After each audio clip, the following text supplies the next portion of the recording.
Hola, ¿cómo les va? Nosotros aquí en una nueva entrega de Tal Como Son. Antes de que conozcan a mi invitado de hoy, les presento a quienes confían en mí.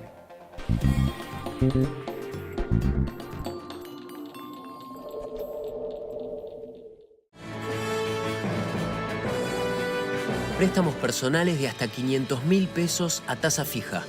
Cumplí tus sueños con Banco Provincia. En la Ciudad Autónoma de Buenos Aires, vivir mejor es ley. Legislatura de la Ciudad Autónoma de Buenos Aires.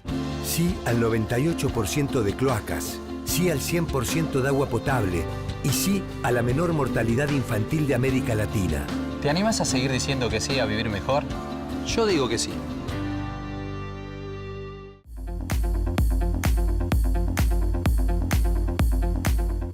Esta es la bolsa de valores, la de los valores que realmente importan. Un lugar donde se invierte en las acciones que nos hacen crecer como personas. Aquí encontramos a los inversores de la vida. Yo me convertí en inversor de la vida cuando entendí que no me estaba comprando un auto, no. Estaba invirtiendo en conocer lugares nuevos y que no estaba levantando cuatro paredes.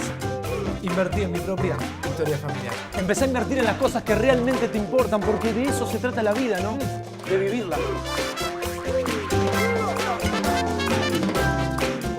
Los vecinos ya subimos muchas propuestas a BA Elige. Si querés apoyarlas para que se hagan realidad, entra a buenosaires.gov.ar/BA Elige y elegí tus favoritas. La ciudad es mucho mejor cuando la construimos juntos. Buenos Aires Ciudad. Vamos, Buenos Aires.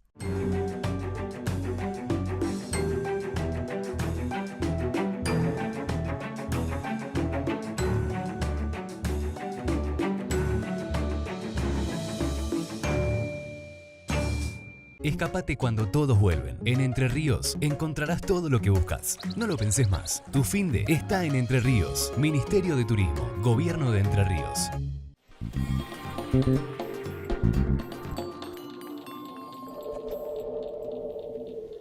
Se lo conoce como el historiador de Buenos Aires. Es un hombre que atrapa con su relato, que nos hace interesante aquello que quizás cuando estábamos en la escuela, en el colegio, nos aburría, que es la historia. Sin embargo, él rescata personajes, rescata lugares, monumentos, y tiene una forma de contarlos en que uno siente la necesidad de decir, quiero saber más sobre esto. Mi invitado de hoy es Eduardo Lasseri. Gracias, Eduardo. Muchas gracias, Claudio, un gusto estar aquí. A ver, ¿de dónde surge ese historiador de Buenos Aires? Bueno, yo desde muy chico mis recuerdos son ir caminando la ciudad y buscando detalles. Me gustó siempre de chico hablar con gente muy mayor, ¿no? Que me ubicaban en algunas cuestiones, y un día estábamos charlando con Félix Luna a partir de un comentario que yo le hice sobre su libro Soy Roca, sí. Y yo le dije, bueno, para mí estar charlando atrevidamente de este libro con usted, que es el gran historiador, bueno, pero usted en Buenos Aires yo lo respeto mucho. Usted para mí es el historiador de Buenos Aires. Entonces me apropié de eso y bueno, y lo uso, pero como una suerte de mimo recibido, claro, en algún momento. ¿Y cuál es tu opinión con respecto a Félix Luna? Porque siempre en los historiadores está, no, este tiene una influencia política, su claro, pensamiento es así. Bueno, Félix Luna es un hombre que llega a la historia desde su compromiso político, que él era abogado y tuvo la gran idea de relatar la historia en los periodos a partir de los hombres. Entonces, bien, Alvear, personificó Ortiz, la historia, digamos. Claro, Irigoyen, Perón y su tiempo, y con el paso de sus obras se fue olvidando de su militancia política, que se nota en algunos de sus libros, por ejemplo en Perón y su tiempo, donde él no podía olvidar su experiencia personal, la introduce mucho y alcanza a ser un maestro, y yo creo que hasta hoy es el maestro de la divulgación histórica, siendo un historiador académico muy serio. Cuando en Soy Roca, él en el prólogo dice, yo empecé a estudiar a Roca porque era un hombre importante, pero era el enemigo a vencer. Nosotros los radicales luchamos contra el régimen.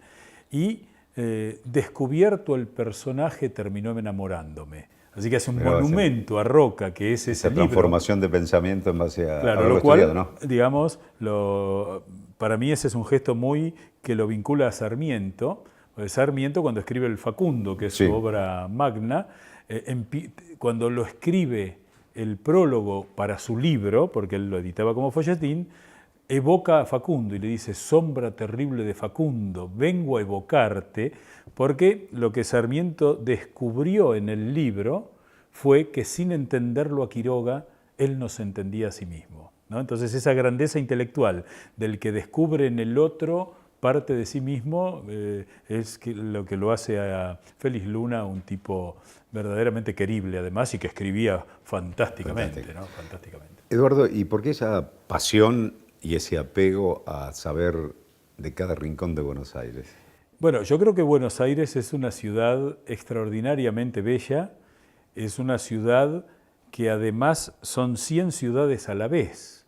Es decir, uno camina algunos tramos de la avenida Alvear y no siente ninguna distancia con París, camina por algunas estaciones ferroviarias y... Está el Palacio Pereda allí, por el Palacio Pereda, una maravilla. Uno camina por las estaciones ferroviarias y se siente en parajes londinenses, uno camina ciertos rincones del centro de Buenos Aires y tienen la monumentalidad de Berlín o la monumentalidad de Hamburgo, esos rincones que parecen Roma, y esa casita italiana que es la más típica de Buenos Aires, que es es como la etiqueta en la ropa en cada manzana, ¿no? Y es una ciudad que yo disfruto muchísimo, la camino mucho, disfruto de sus bares, disfruto de sus confiterías y de descubrir rincones. No hay caminata por Buenos Aires que no me haya hecho descubrir algo que nunca había visto. A ver si por ahí, digo, el otro día estaba pensando, digo, ¿cuál será la casa más antigua de la ciudad de Buenos Aires? ¿Dónde la podemos encontrar? ¿Barrio San Telmo, por ejemplo? Por San Telmo, entre San Telmo y Montserrat, que es el viejo casco histórico, hay algunas casas del 1700, las más antiguas. El edificio más antiguo que se conserva en la ciudad es la iglesia de San Ignacio, la que está en Bolívar y Alsina. Esa es una iglesia terminada en 1722, con alguna parecita de 1690. Ahí muy cerca, en la esquina de Defensa y Alsina, están los Altos de Lorriaga, una casa de 1780, que ha sido por suerte adquirida por el gobierno de la ciudad para ampliar el Museo de la Ciudad, y que es la casa de altos más antigua. Y después... Cuando se dice casa de altos, porque tenía un primer piso. Buenos Aires, hemos conservado pocos testimonios de la época colonial, porque Buenos Aires tenía dos falencias muy graves, que eran la falta de madera, no había árboles, había que traerlos, lo cual encarecía mucho, y no había piedra. Uno cruza Montevideo, cruza Colonia, y las construcciones en piedra están. Aquí no había piedra, de hecho, hasta el fuerte hubo que hacerlo con adobes, ladrillo y barro. Claro, ¿no? mirá vos. Y entonces eso, por supuesto, conspiró contra el mantenimiento de esas construcciones. Pues se dañaban y desaparecían con el paso de los años, ¿no? Y en 1850, cuando se organiza el país y de alguna manera empezamos a mirar un poco afuera, esa idea sarmientina, yo lo nombro mucho a Sarmiento porque me parece un tipo central en nuestra historia y aún en las cosas básicas como esta, cuando Sarmiento impone ese criterio de que hay que mirar a los mejores para imitarlos y mejorar. Ahí en la arquitectura de Buenos Aires se produjo un fenómeno de demolición que todavía de vez en cuando sufrimos cuando hay quejas porque se tira abajo esta casa y otra, y la ciudad mutó a una ciudad mucho más moderna, y ya para 1880 había que imitar a París, que era la capital del mundo. Y ahí tenemos en Avenida de Mayo, digamos, toda una imagen de una avenida madrileña, ¿no? Claro, bueno, la Gran Vía... son contemporáneas, esto es interesante decirlo. Digamos, la París en Buenos Aires la encontramos en Avenida Alvear, digamos. Avenida Alvear, la encontramos en algunos otros rincones, pero, digamos, Buenos Aires es una ciudad que ha sido muy dinámica. Pocas ciudades del tamaño de Buenos Aires se hubieran atrevido a demoler una manzana del casco céntrico para hacer la Avenida 9 de Julio, que hoy... Totalmente. Es identitaria de Buenos Aires, pero hace 80 años, digamos, que la gente decía, están locos, ¿cómo van a tirar abajo la ciudad? Digamos, Eduardo, y zafó el palacio donde funciona la Embajada de Francia, ¿no? Sí, bueno, ese... Que es una curvita, pero... Pero eso ahí fue ¿Qué muy pasó interesante. Francia no aceptó entregar su territorio nacional, lo cual obligó a... ¿Esto qué año transcurrió más o Esto menos? fue ¿Cuándo fue? es muy reciente, eso es 1980. La avenida 9 de Julio se fue haciendo en etapas y entre 1976 y 1980 se demolió de Belgrano hacia el sur y de Santa Fe hacia el norte, que ahí es cuando se pierde el pasaje Ciber, que estaba donde hoy hay una estación de servicio, ¿no? Y bueno, los franceses vinieron, le dijeron, bueno, no, nosotros no nos vamos. De hecho, hay frente a la embajada una plaza llamada Cataluña, en la cual se demolió el palacio que estaba. Yo me acuerdo de esa Plaza Cataluña porque lo entrevisté a Jordi Pujol, el presidente de la Comunidad de Cataluña, cuando vino de visita acá a la Argentina. Ese rinconcito precioso que está allí, que demolió el palacio que estaba, y los franceses dijeron, nosotros no nos vamos, esto es territorio nacional francés. Como toda embajada acá. Como toda embajada, así que hay que agradecerle a los franceses, lo cual obligó a curvar la autopista un poquito forzada y después la desembocadura de la autopista en la 9 de Julio es caótica porque curvas y contracurvas, pero eso salvó ese palacio. ¿Y ese palacio quién lo construyó? Bueno, yo lo llamo Palacio del Centenario, ¿no? Esto tiene mucho que ver con nuestra historia. La Argentina en la época del Imperio Español, cuando éramos parte del Imperio Español, era el rincón más pobre de todo el imperio. Si uno camina a México, camina a Lima, camina a Bogotá, uno encuentra que son ciudades con una arquitectura espléndida. Había una opulencia que acá no existía. Que acá no existía, la nuestra fue elegida capital de un virreinato por razones militares, es decir, un puerto sobre el Atlántico. Y entonces esa visión hizo que cuando empezara el gran desarrollo económico de la mano de los terratenientes agropecuarios, esos terratenientes buscaron símbolos materiales. Tener un castillo inglés en la estancia, tener un palacio francés en Buenos Aires y un mausoleo italiano en La Recoleta, o esto repetido en Rosario, en Córdoba y demás.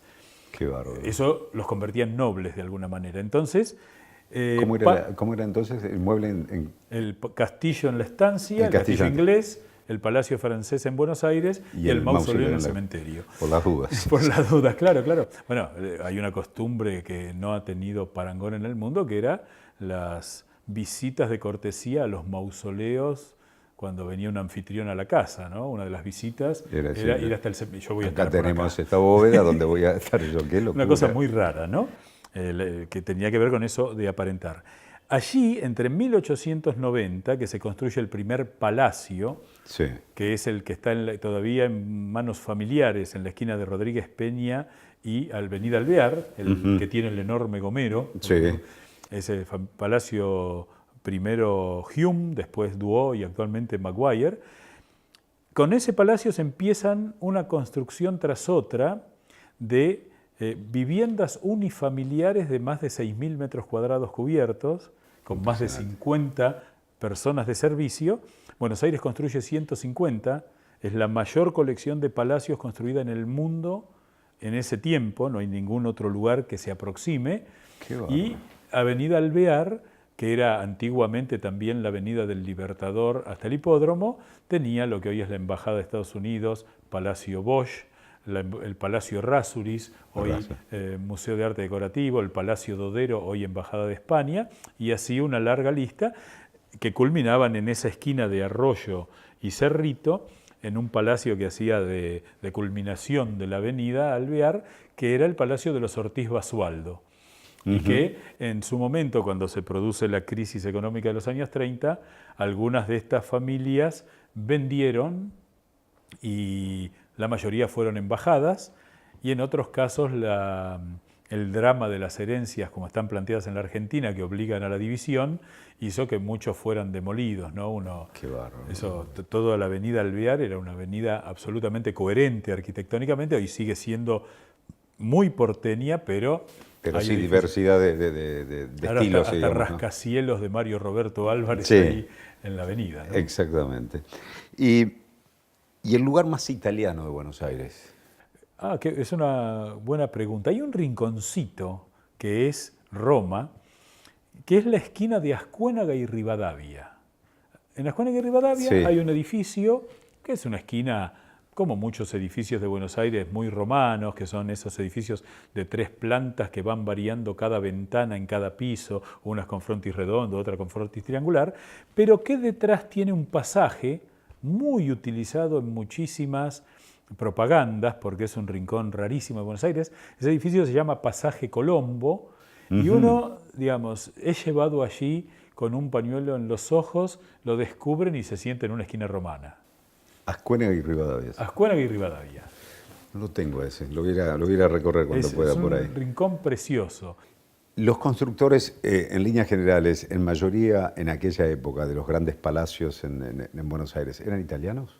Hubo algunos italianos, la mayoría fueron franceses, ahí privó el tema de imitar a París, algunos arquitectos incluso que construyeron obras magníficas, nunca pisaron Buenos Aires, es decir, se le enviaba de aquí el terreno, y se le hacía el pedido de uso, y contrataban a algún arquitecto aquí o algún ingeniero que llevaba a cabo la obra. El caso del Palacio Errázuriz, que es una maravilla, René Sargent solo vio fotos de su obra, porque jamás estuvo en Buenos Aires, ¿no? Una cosa muy curiosa. Y después tuvimos algunos argentinos. Hay un argentino muy curioso que es Alejandro Christoffersen, que hizo el Palacio San Martín, Viejo Palacio Anchorena, la Catedral Ortodoxa Rusa, la Basílica Santa Rosa de Lima, que era un noruego nacido en Cádiz, porque era hijo del cónsul, que vino aquí a la Argentina y se convirtió en el gran arquitecto argentino. Y bueno, él hizo varios palacios. Después, ya en los últimos tiempos de los palacios, hacia 1930, Alejandro Bustillo hizo un par de construcciones que son muy características porque es estilo francés pero con persiana. Esa es la característica de Bustillo, que la vemos en el Hotel Provincial, la persiana, incorporación criolla a la cuestión. Y Eduardo, lo que es hoy la Cancillería, el Palacio San Martín. El Palacio San Martín. ¿Quién lo construyó? Bueno, ese lo construye Alejandro Christoffersen. Es un edificio muy parecido a un petit hotel parisino, que tiene 9.000 metros cuadrados. Lo construye María Mercedes Castellanos de Anchorena, que construye 3 módulos con el área de servicios en común para ella en un sector y sus 2 hijos.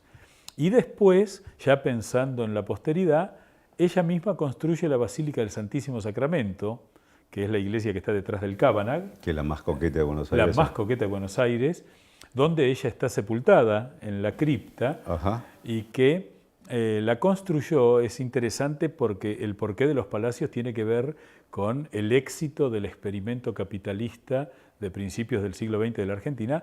El Santísimo Sacramento se construye con la ganancia de una estancia a lo largo de 4 años. Con la ganancia, sin tocar el capital. Sí. ¿No? Entonces, bueno, eso es lo que permite esos edificios espléndidos.